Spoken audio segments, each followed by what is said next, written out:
La première étape déjà, c'est d'acheter le terrain. Je peux te dire que c'est l'étape la plus importante et la plus difficile, moi je trouve. Ouais. Important parce que si tu achètes mal, Ouais, tu si as achètes déjà mal- un prix qui est trop cher, donc ta marge ensuite, elle est... Exactement, Ça c'est fonctionne pas. déjà le prix, mais pas que le prix. Déjà pour trouver le terrain, au Maroc, déjà, en ce moment, c'est difficile. Parce que dès qu'il y a un lotissement qui est mis en vente, Les professionnels, enfin, Ouais, ouais, des gens qui ont beaucoup d'expérience à Airdo les plus promoteurs, rapidement, les ouais, promoteurs. ça part directement. Déjà, les lotisseurs, déjà, il y a des gens qui ont des connaissances. Les meilleurs lots, ils sont déjà réservés pour certaines personnes. Donc, si tu n'as pas l'information tôt du lotissement qui va être mis en vente, dès que tu arrives, tu as des terrains qui ne sont pas intéressants, qui sont Ouais. mal orientés, où il y a un problème d'agencement, où il est pas sur une voie qui est assez grande. Donc déjà, il faut avoir l'information du lotissement et avoir des contacts pour avoir le bon lot au bon moment. Déjà, après, il y a déjà le prix dont tu as parlé. Il faut acheter au bon prix. Et généralement, pour acheter au bon prix, il faut acheter dans des lotissements où il n'y a pas encore trop de mouvements autour. Donc il faut acheter dans des lotissements. De mouvements, ça m'a d'autres projets qui se font Voilà, c'est-à-dire dans la zone. non, en fait, Où il d'abord, y a déjà beaucoup d'appartements qui se vendent, qui s'achètent. d'abord, un lotissement, quand il est mis en vente, généralement, il est un peu éloigné de la ville ou là, il y a un peu éloigné de D'accord. l'activité. D'accord. Donc, si tu l'achètes sur place et tu construis, ça va être très difficile de vendre pour toi parce qu'il n'y a pas encore d'autres immeubles autour, il n'y a pas des commerces, il n'y a pas. Tu vois. Donc, les promoteurs, ce qu'ils font généralement, c'est-à-dire ils achètent des lots, ils les laissent. Ils constituent une réserve foncière. En attendant Que la zone soit plus dynamique. que la zone se développe. Ok. Tu vois. Donc, Déjà, toi, tu peux pas faire ça en tant que quelqu'un qui se lance dans Ouais, la promotion. voilà. Ça déjà, c'est une partie. Il peut pas D'abord, faire ça. quelqu'un qui se lance, il doit construire le mois, là, il achète. Ouais. Donc, il va aller acheter un lotissement, il est développé, où les gens construisent beaucoup. D'accord. Donc, déjà, automatiquement, le prix sera plus élevé. Donc, déjà, ta marge, elle va un peu baisser. Donc, c'est pour ça que les grands promoteurs, ils constituent des réserves foncières pour déjà acheter à des prix qui sont bas. Comme ça, déjà, quand ils vont construire et vendre, leur marge, elle est plus importante.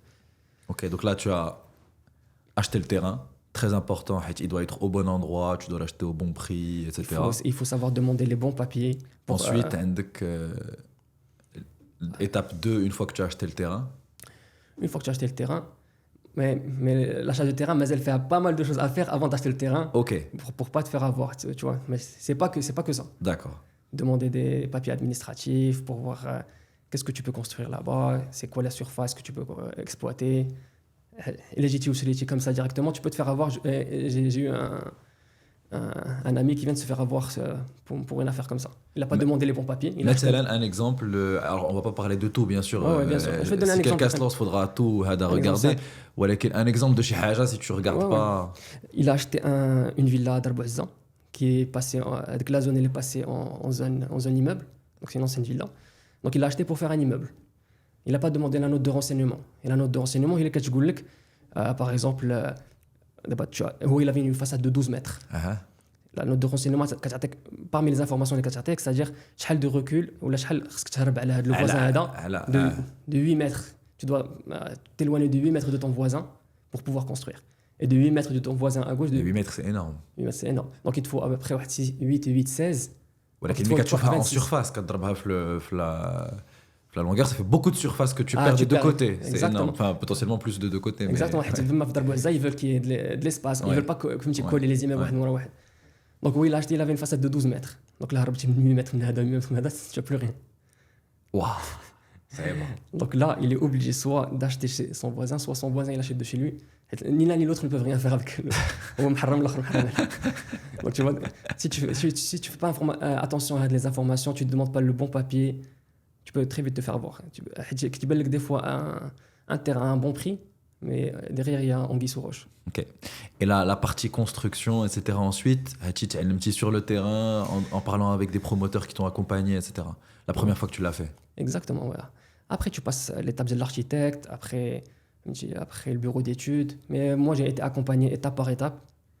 Et franchement, c'est parfait. Ok. La promotion immobilière, il n'y a pas d'école où apprendre la promotion immobilière. C'est vraiment, il faut que tu ailles sur le terrain. C'est sur le terrain. Et dès que tu passes ta première expérience, après, c'est le modèle qui se répète. Enfin, il y a de la théorie, mais je veux dire, il faut l'exécuter pour vraiment comprendre Exactement. tous les éléments. Je pense que ça fait un bon lien parce que moi, comment je t'ai découvert, et je pense beaucoup de gens qui nous écoutent ont découvert comme ça, c'est avec la création de contenu. Ouais. Et les premières vidéos, moi, que j'ai vues, mais tu vas me dire si c'était vraiment les premières vidéos que tu as postées ou pas, c'était étape par étape te suivre sur un projet de promotion immobilière. Exactement. Au Maghreb, l'immobilier, c'est l'investissement numéro 1. Ça intéresse beaucoup de gens, etc. Donc, déjà, ça a très bien fonctionné. Beaucoup de gens te suivent et ça a beaucoup intéressé de pouvoir comprendre comment on fait la promotion immobilière, c'est quoi les difficultés que tu as, comment tu fais étape par étape, etc. Comment ça a commencé la création de contenu? Alors, la création de contenu, ça a commencé un an après que j'ai commencé mon premier projet. Et donc, c'est arrivé à l'étape où j'ai commencé à penser à la vente de mes appartements. Et je me suis rendu compte que la vente des appartements, c'est quoi? C'est que je devais attendre que le client qui est intéressé par acheter, il doit passer par la rue par laquelle je construis, il doit monter et visiter, etc. Donc, je n'avais pas d'autre moyen que d'attirer des clients. Et je regardais des vidéos sur Internet. Et je suis tombé sur un gars qui expliquait comme quoi, en 2023, pour pouvoir vendre, si tu fais du B2C, comme je te disais, il faut faire de la création de contenu, il faut faire du personal branding, il faut que les gens aient confiance en toi. Et tu vois, le truc, c'est pas tombé dans l'oreille d'un sourd. Je me suis dit... Il faut créer de la confiance. Voilà, exactement. Je me suis dit, je dois faire ça. En plus, moi, j'étais déjà passionné par la vidéo, par le montage vidéo. On peut en parler après si tu veux. Donc, tu vois, c'était comme l'utile à l'agréable. Ok, donc tu développes cette partie-là, tu développes la partie création de contenu, ça fonctionne, etc. Et tu commences à travailler sur le projet actuel que tu développes actuellement, tu es exposant au Jaitex où on est actuellement, etc. أنا vraiment بغيت نرجع من الأول. Vas-y. Comment tu as eu, ou là, comment vous avez eu l'idée ديال تاشرون? Alors, en fait, quand j'ai commencé à avoir un peu de visibilité sur la promotion immobilière, je pense que les gens ils ont commencé à me donner un peu de crédibilité. Donc, je commençais à recevoir beaucoup de messages. En fait, dès que je poste une vidéo sur un Reel, par exemple sur Instagram, je reçois énormément de messages en rapport avec le Reel. Par exemple, si je poste un truc sur la peinture, sur Spar, etc., là, je vais recevoir une tonne de messages. Est-ce que tu peux nous conseiller une entreprise truc, ouais. Les gens, ils me font confiance par Parce rapport que à ça. c'est un truc de confiance. Alors que moi, tu vois, là, je débutais, tu vois, c'était ma première année de promotion immobilière. Mais moi, et ça, c'est un truc récurrent que je trouvais. Les gens, ils avaient un besoin qu'on leur recommande des corps de métier, soit des experts, des architectes, des bureaux d'études. Donc je me suis dit, voilà, il y a un besoin. C'est-à-dire que les gens, ils cherchent, mais ils ne trouvent pas. C'est-à-dire que je me suis dit, généralement, si toi tu veux construire quelque chose, là, tu veux faire une rénovation, comment tu vas trouver ton corps de métier? Généralement, c'est du bouche à oreille. Quelqu'un de ta famille, là, un ami à toi, il va te conseiller quelqu'un. Je me suis dit, pourquoi pas faire une plateforme, puisque j'ai de la visibilité. Il y a des gens qui ont besoin de trouver des entreprises pour leurs besoins, pour leur maison, etc. Ou qu'il y a des entreprises. Et en fait, de l'autre côté, quand nous les entreprises, par exemple les entreprises d'Esbara, les entreprises d'Ada, qui me disaient Yazid, je لقيتي عندنا شي مارشي ولا شي حاجه دوزوا لينا باش نخدموا معاك. Donc voilà, je me suis dit هادو كيقلبوا. C'est vraiment كيقلبوا على les clients, bien sûr. Et هادو aussi ils cherchent. Je me suis dit pour mettre une plateforme, هادو ils vont trouver, هادو ils seront les entreprises, on va les référencer dans notre plateforme. Et les gens qui cherchent des entreprises dans le BTP, ils pourront les trouver. Donc c'était l'idée de Tasselon.ma. Ok. Donc l'idée, tu l'as rapidement quand tu commences à travailler. Parce que tu vois les deux parties qui ne se parlent pas. C'est le sujet de la marketplace. C'est comment tu vas relier l'offre et la demande. C'est ça, exactement. Non, voilà, c'est ressorti très vite. Au début, je me suis dit, voilà, je suis là, j'ai une visibilité, je peux faire quelque chose. Mais c'est quoi l'idée que je peux mettre?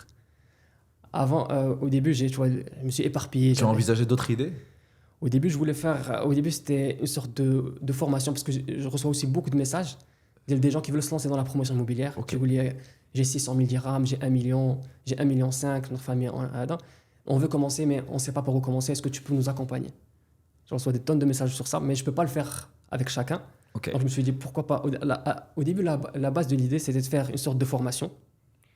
Et pour chaque formation, pour chaque étape, je les mets en relation avec des professionnels. Donc, faire un en mix entre relation. formation Exactement. et une machine marketplace, mais en tout cas, une relation avec les bons professionnels. C'était ça les premières idées, tu vois, les premières brainstorming, c'était ça. Le goal, c'est d'être la référence dans la mise en relation dans le BTP, d'être bien établi sur le marché marocain, de couvrir tout le territoire, d'être top of mind. Si tu as besoin de quelque chose, le BTP, c'est tassalom.ma direct. Ouais. Et pourquoi pas après partir dans d'autres pays, que ce soit en Afrique ou autre. On verra plus tard. Merci d'avoir écouté cet extrait. Si ça vous a plu, vous aimerez encore plus l'épisode complet qui apparaît juste ici à l'écran. Donc allez-y, cliquez pour le regarder et n'oubliez pas de nous dire ce que vous en pensez.